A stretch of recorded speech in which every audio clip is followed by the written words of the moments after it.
देवलापार पोलिसांनी गुप्त माहितीच्या आधारे आज पहाटे सुमारे 5 वाजताच्या सुमारास गौवंश तस्करी विरोधात मोठी धडक कारवाई करत कारमधून 6 गौवंशांची सुटका केली। या प्रकरणी एका आरोपीला अटक करण्यात आली असून एकूण 3,40,000चा मुद्देमाल जप्त करण्यात आला आहे। मिळालेल्या माहितीनुसार MH02CP 4765 या क्रमांकाच्या कारमधून गौवंशांची बेकायदेशीर वाहतूक केली जात असल्याची माहिती पोलिसांना मिळाली होती। त्यानुसार देवलापार पोलिसांनी तत्काळ जुने पोलीस स्टेशन परिसरात नाकाबंदी करून संशयित वाहन अडवले। पंचासमक्ष वाहनाची तपासणी केली असता कारमध्ये 6 गौवंशांना अत्यंत निर्दयीपणे एकावर एक कोंबून भरल्याचे उघडकीस आले। त्यानंतर पोलिसांनी चालक व मालक अल्ताफ राजा शेख रशीद शेख वय वर्ष 36 राहणार उपरवाडी वनदेवी नगर यशोधरा नगर नागपूर याला ताब्यात घेऊन अटक केली।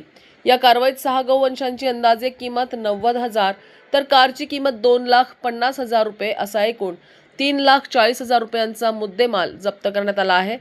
आरोपींविरुद्ध देवलापार पोलीस ठाण्यात संबंधित कायद्यान्वये गुन्हा दाखल करण्यात आला असून पुढील तपास सुरू आहे।